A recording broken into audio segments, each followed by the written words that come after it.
Ladies and gentlemen, Garfield and friends. We're ready to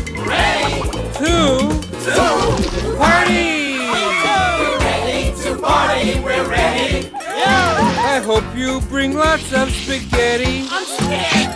Come on in, come to the place where fun never ends. Come on in, it's time to party with Garfield and friends. Dancing, Fiesta! romancing, Siesta! samba, La Bamba! Ay caramba! Disguises! Surprises! And pies of all sizes! Come on in, come to the place where fun never ends. Come on in, it's time to party with Garfield and friends. Come on in, it's time to party with Garfield and friends. Garfield and friends. It doesn't start till the fat lady screams.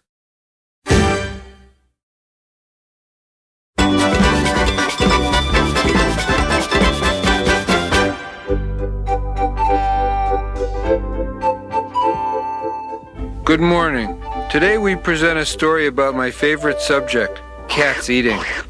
May we have a little storytelling music, please?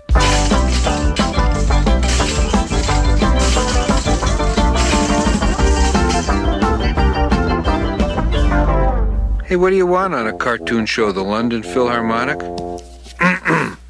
The Royal Appetite. Once upon a merry time, oh, by the way, this thing's in rhyme, there was a kingdom by the sea as happy as a town could be. The people smiled all the day within this land called Portly Bay. For Portly Bay had everything, including quite a hefty king. His herald warned, "Please stand aside for good King Jonathan the Wide." The people cleared the sidewalk fast so that their king could waddle past. For John the Wide was in his reign, a king as large as his domain. And in this town he was in charge, a royal figure very large, a gourmet and aristocrat. Just take my word, this guy was fat. The people loved their chief of state and cheered each time he gained some weight, because this town's economy was based on his obesity.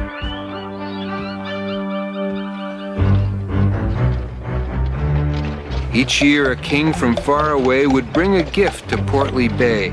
"This gold I bring to give this town the weight of he who wears the crown."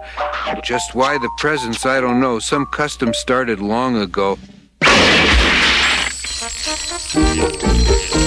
His weight in gold they brought in trucks. With John, that meant a lot of bucks. The gold gave them a cause to cheer. It paid to run the town all year. And every year the folks were told, No taxes since we have this gold.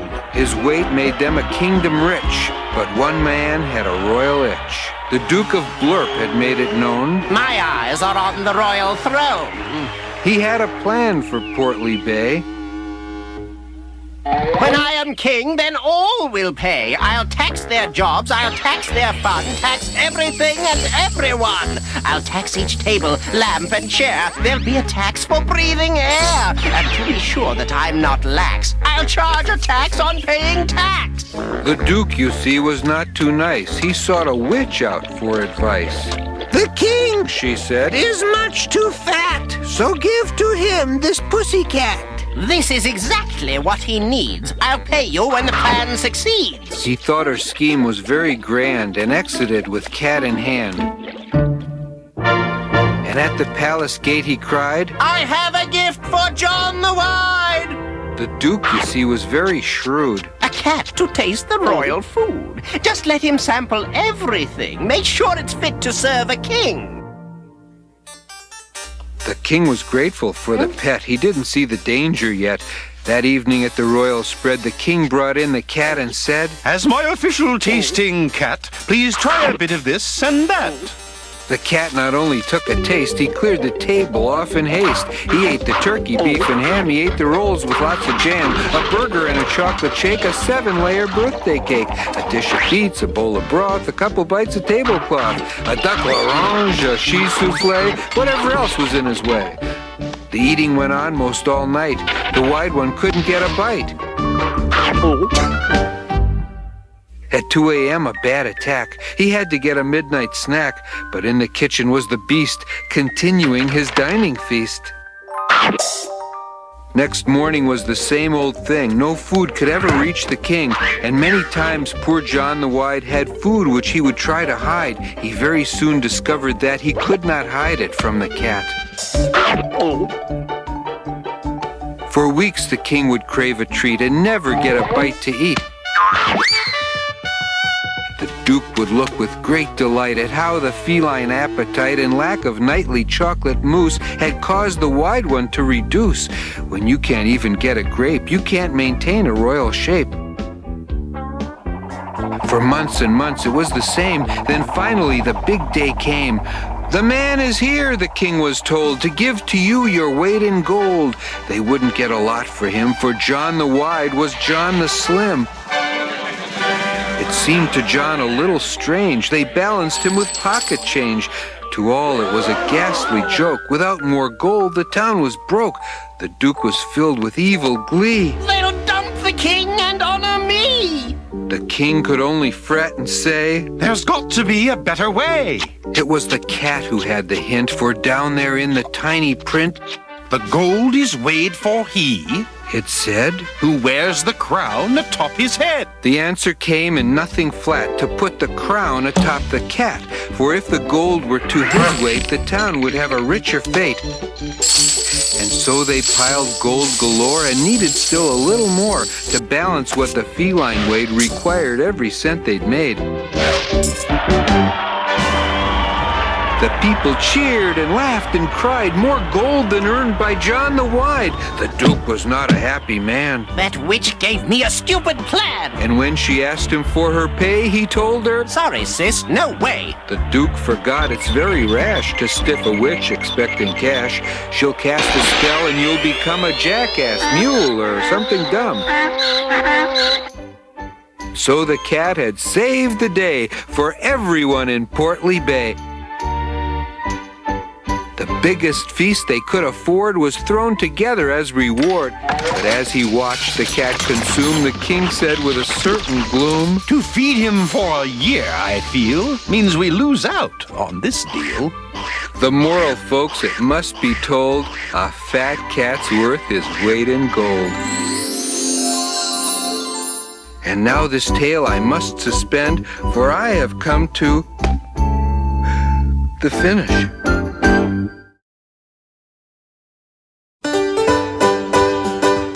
And now, in spite of my better judgment, we bring you Screaming with Binky. Actually, today I'm safe because Binky's 1,000 miles away attending a clown convention in New York.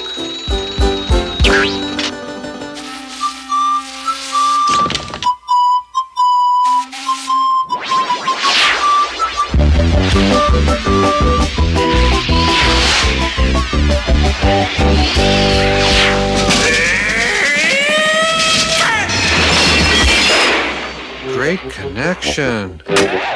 We'll be right back.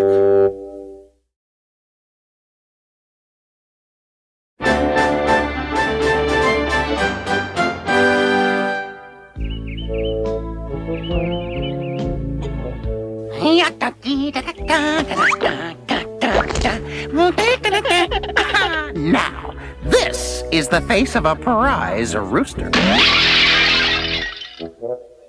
Getting all dressed up to watch the big state fair parade? Actually, we're hoping the farmer will notice how good we look and enter us in some of the contests at the fair. Not I. They do not give blue ribbons for yellow streaks.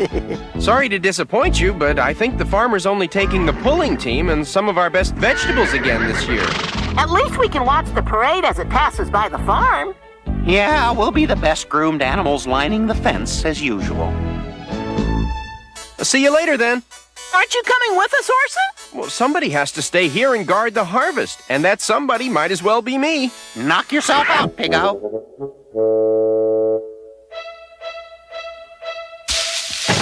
We're gonna clean that barn out of vegetables. How are we gonna get him with our little brother guarding him? I got it all figured out. You know how Orson can't resist a book, right?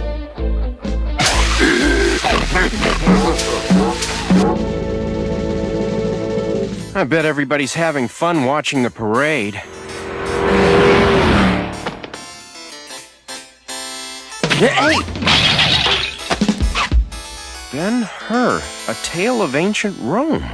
Wonder how it got here. Soon came the day of the great chariot race.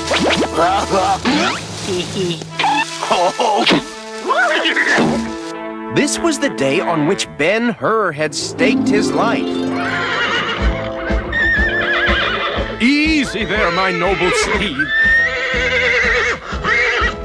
You must save your strength and energy for winning the race today. Orson Ben-Hug, there is much wagering among the spectators in the stands. The people are betting on the brothers Gort, Mort, and Walt to win. You can beat the odds and become a very wealthy man if your horses are the swiftest.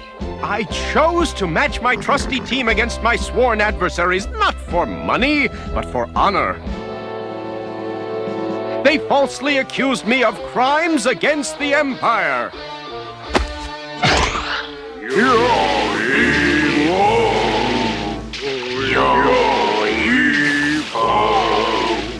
And for this, I was sentenced to spend the rest of my life as a slave on a general's ship.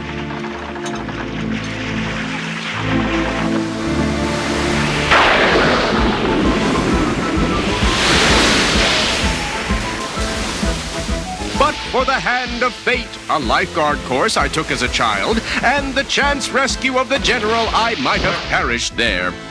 Instead, I was rewarded with my freedom, and I have come back to settle an old score, so you see, Roman gold means nothing to me. Oh, that's so heroic.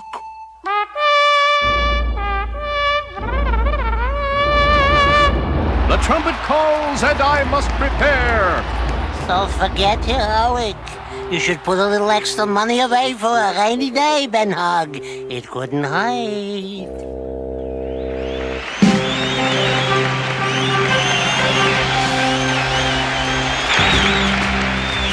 Ben-Hug!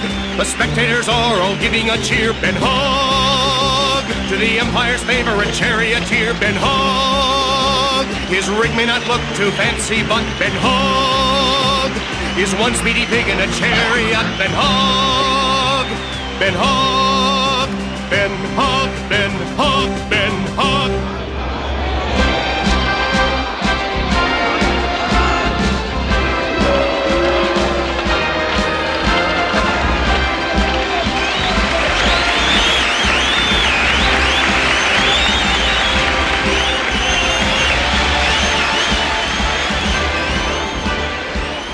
You're a wimp, Ben-Hog.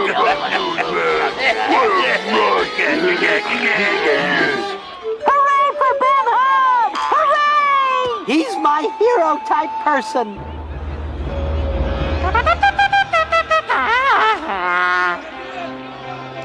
Friends, Romans, countrymen, start your horses! They're off and all the chariots are in a cloud of dust. The dust has cleared and Ben's ahead. He'll win this race, he must. But wait, those mean old hoggy boys are up to no good. If Ben hasn't paid his health plan, well, maybe he should. Ben-Hog is in trouble. Ben-Hog is behind. Ben-Hog is down. Ben-Hog, never mind.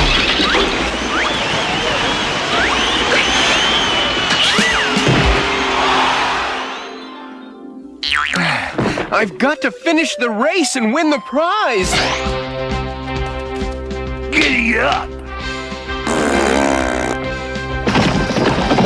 I must get back into my chariot. Uh-oh, our brother's coming after us. This'll stop him.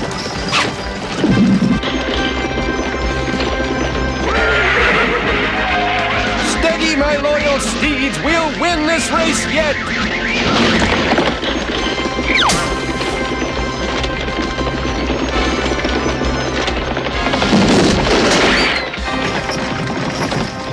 Wow, this sure is an exciting parade. Arthur! Arthur! I just wish they had more floats. I love floats. Ooh, that one wasn't bad. Too bad glad Orson wasn't here to see it.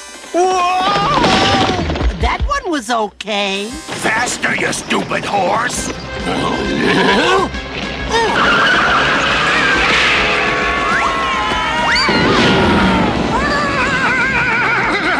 What happened? You won, Orson. I won the chariot race? No, the blue ribbon for the best float.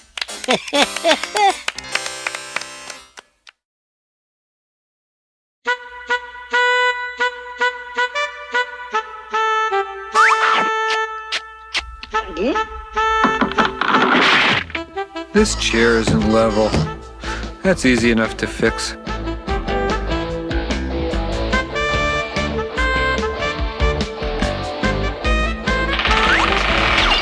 Garfield! Garfield! Is the chair level yet?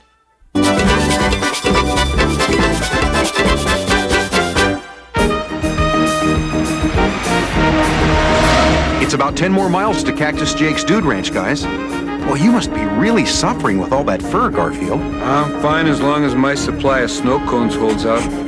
Hey, Odie, want a lick? Yeah!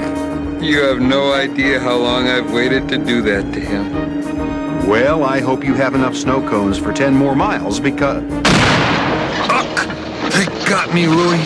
Tell Ma I loved her. And bury me not on the lone prairie.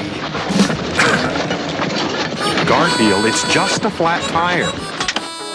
Boy, you're no fun. I hope the spare tire has air in it. What? Garfield, you took the spare tire out to make more room for snow cones. Is that it? Hey, pal. Necessities of life. You realize what a mistake this is? You're right. I should have brought less lemon and more grape. I'm going to walk back to that gas station we passed a few miles back. I'll be back as soon as possible. Try and stay out of the sun. Well, I'd better save my snow cones for later. It's later. It's farther than I thought.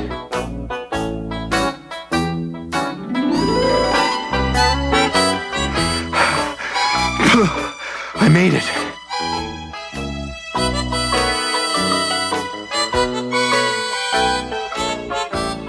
Excuse me. Welcome to Seymour's self-serve service station. You can pump your own gas, check your own oil, and wash your own windshield. I have a flat tire. You can also fix your own flat tire. We don't do that, too.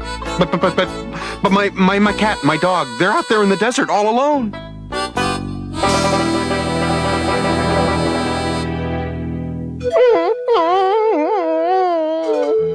You know, Odie, in the desert, your eyes can play tricks on you. You can see things that aren't there. Huh? Yep, they're called mirages. Mirages are fantasies of the desert.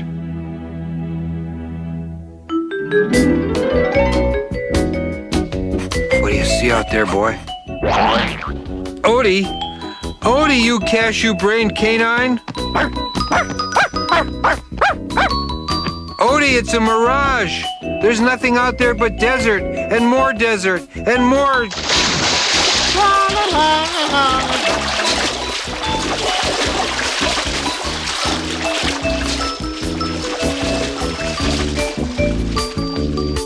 Hey, sometimes you don't ask questions.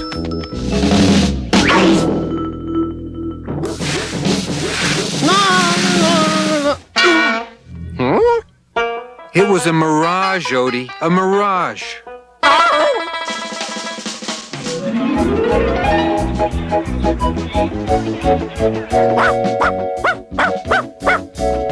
Odie, come back. That's another mirage. Odie!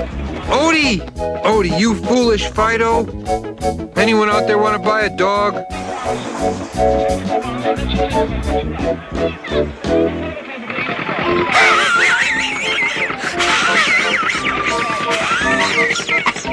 Odie, there is no merry-go-round there. Huh? No, it's a mirage. No merry-go-round. No horsey. No horsey. Odie, your brains are a mirage. Now let's get walking back to the car. It's that way. Where is it it that way. Odie, we're lost in the desert.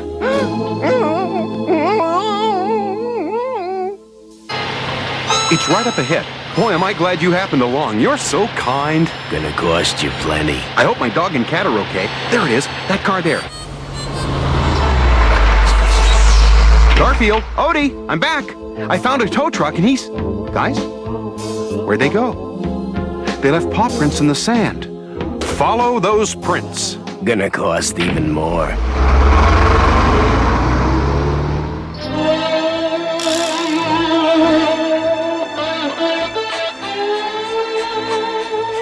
That's it, Odie. I can't go any farther. This is how it ends. Miles from water, miles from civilization, miles from a good Italian restaurant. I'll never see John again. That's sad. Of course, on the other hand, I'll never see Nermal again. It's another mirage. Ignore it. I know it looks like an ice cream parlor, but it's a mirage. You'll end up with a sand sundae. Poor pup. Doesn't even realize this is it. The end. Finito. That's all, folks. No, it's a mirage. I'm not gonna fall for it again. But it looks so delicious. Ooh, okay. Here comes another mouthful of sand, folks. Ooh.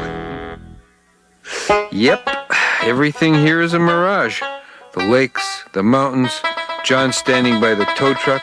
They even have dumb-looking mirages. Garfield? They even have talking mirages. John? Is it really you? It is you! Oh, thank you, thank you, thank you, thank you, thank you, thank you. Garfield, enough. Let's get out of this desert.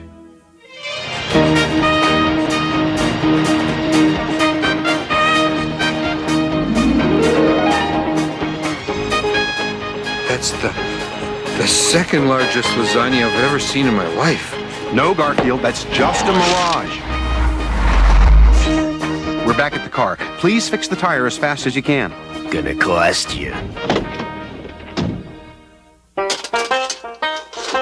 Looks like we're all set to go. Let me go. There's lasagna out there, and women, and lasagna. Garfield, it's a mirage. Now, here's your money. He was a mirage. But we got here, and the tire's fixed, and... Let's not ask questions. Let's just get out of here. But the lasagna oasis... That was a mirage, Garfield. Can you believe that? He didn't want our lasagna.